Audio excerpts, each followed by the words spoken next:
Hi there, welcome to our magical little corner of YouTube where we like to talk all things magic, witchy, pagan, spiritual, and occasionally a book review. So if that sounds like something that you would like, please feel free to subscribe, like, dislike, comment down below as you're watching the video, and let me know if you have any questions, if you agree, disagree. Let's just start a dialogue and talk about this. This is all a journey. There is no right or wrong. We're just all kind of living life and experiencing it as it is.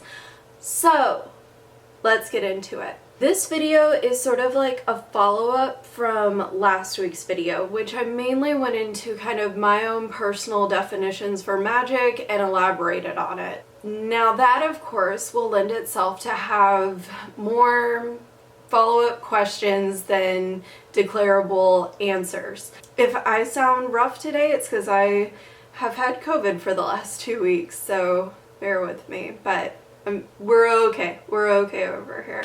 But that's why my voice is still rough, but I wanted to talk about this. The video that I did last week had a very basic definition of witch and witchcraft, which basically a witch is someone who does magic, and witchcraft is the act of doing magic. That's the basic general way that I defined witches and witchcraft. Naturally, this is going to lead to a lot of follow-ups of like, okay, but what are witches? Like, what do you do? I totally get that. That makes tons of sense. But the thing is that that's kind of an impossible question to answer when you're talking about it from an all-encompassing mindset. Like, it wasn't asked in a way of like, what do you do as a witch? It's like, but what do witches do? What is a witch's purpose? But do witches believe in blankety blank blank? And it's like, the answer is some. Like, to all of them. Like, it's like, some probably do.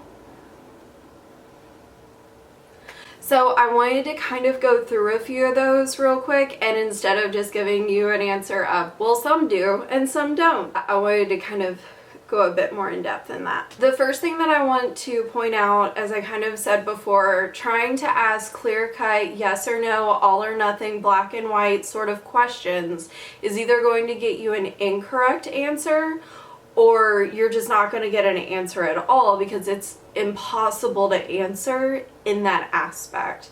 Being a witch is not a definitive thing.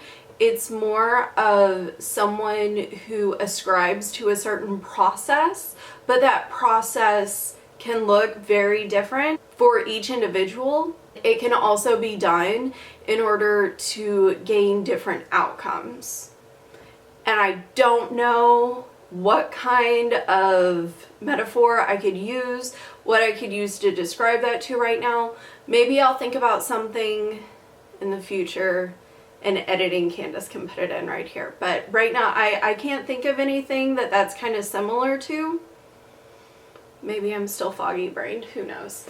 Being a witch is not clear-cut like being a doctor or a plumber or a teacher. And again, all of these jobs have a lot of different facets to them. I'm not saying that every teacher teaches the same way or that every doctors the same way. Obviously, we have lots of different practices.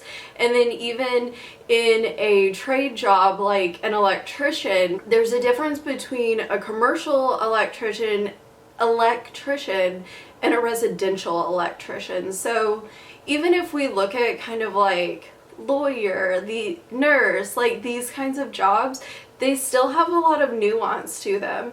And being a witch is the same, but it's even more nuanced. Like, it goes beyond that.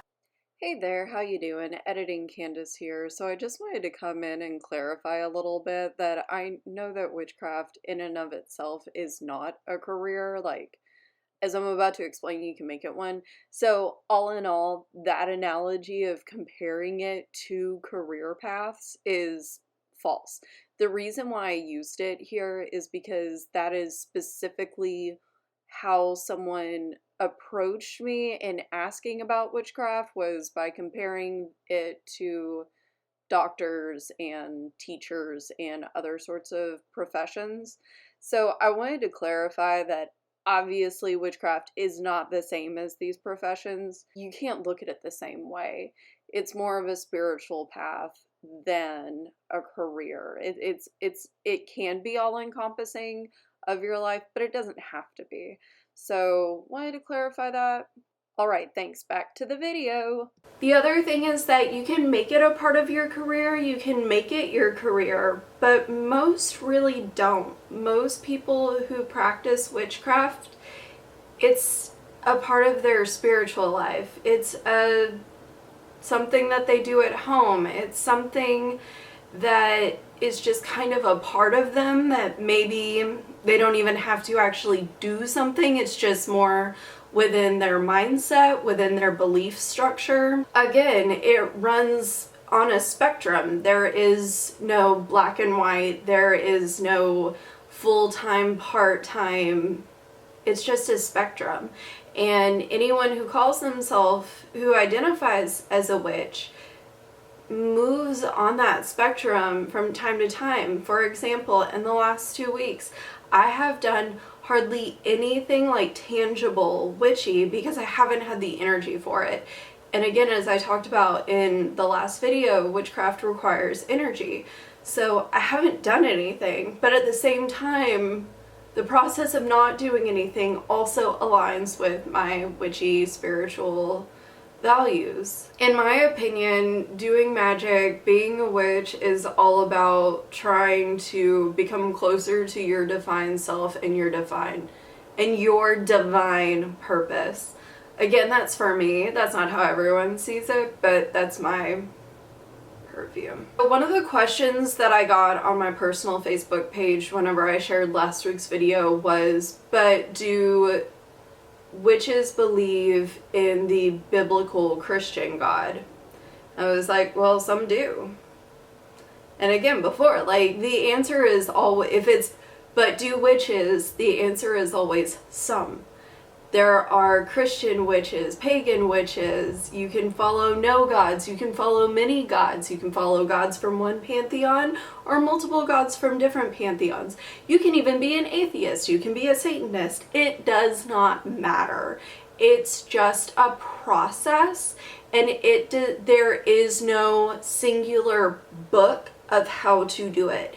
Now, if you get into a certain tradition or practice, then they may have their own doctrine. But for the most part, if you're working on your own, even in some covens, they don't have a grimoire or a doctrine for that specific group. That's not the way that I practice either. I don't practice by any specific doctrine. I like to read a lot from different practitioners, but more often than not, especially nowadays, these books are meant to be taken as, this is what worked for me. Feel free to apply it to your own process, your own practice, not this is the way it is done. So, and again, whenever it comes to witchcraft practices related to indigenous peoples, I'm not going to speak on that because I personally don't know. I don't believe that there's a doctrine for crafts such as voodoo, but I could be wrong. There might be a doctrine for that. And that is just one aspect of witchcraft. You can't talk about it all encompassing, because someone who practices voodoo is even going to have different practices than someone who practices hoodoo. And right now, again, I am so foggy brained, I can't think of anything else. It's going to be different from someone who is a Thelemic practitioner, a Wiccan practitioner, solitary eclectic. I mean, there's so many different types of labels that you could put on yourself. So if I had to put a label on myself right now, I would consider myself a solitary, eclectic, lunar witch. But I also have a lot of research and pull a lot of inspiration from Druidry, but I wouldn't consider myself a Druid. So I mean, there's so many aspects and so many fun things that you can get into. It's like, Why pigeonhole yourself? One of the other questions that this same individual asked me was like, okay, but what is a witch's purpose? And again, it's like whatever you want it to be.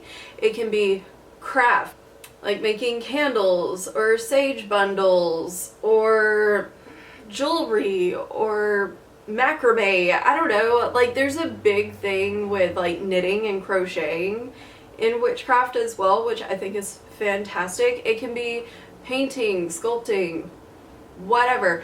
It can be healing. It can be divining, as in doing divination with like tarot cards, runes, things of that nature. Entertaining, teaching, gaining knowledge, whether that be for yourself or for others. And I mean, there's also like glamoring too. There's sex magic. There's so much. Like I can't. I know that there are Anais Hearth Fox, that's what her channel is now.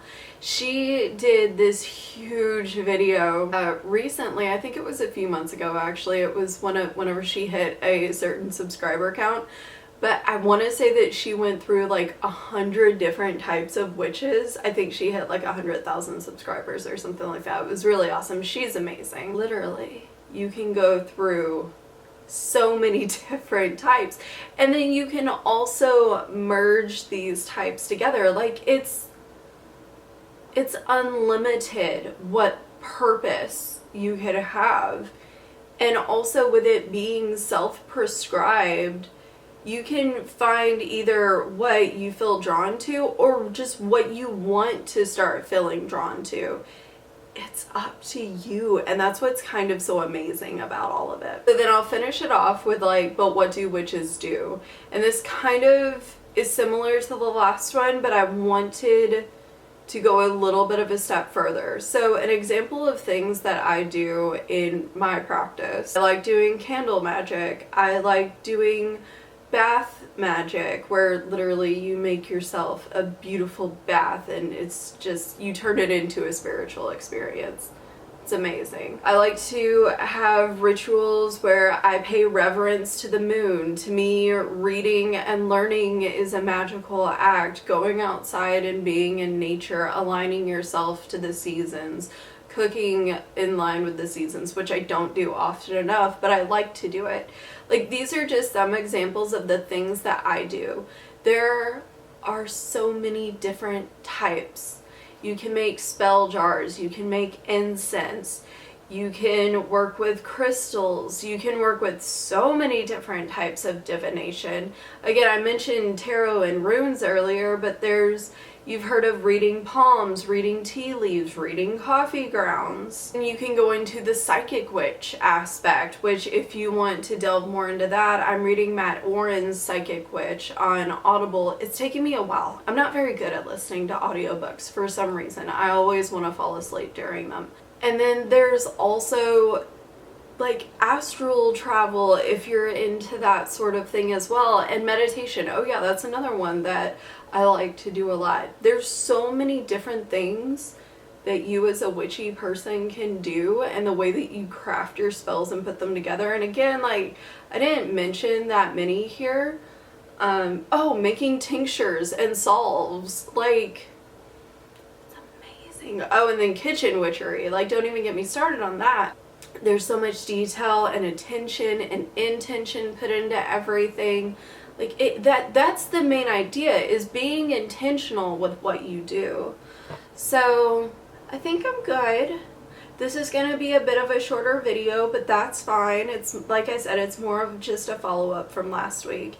And if this leads to more questions, then tally-ho, let them fall in the comments.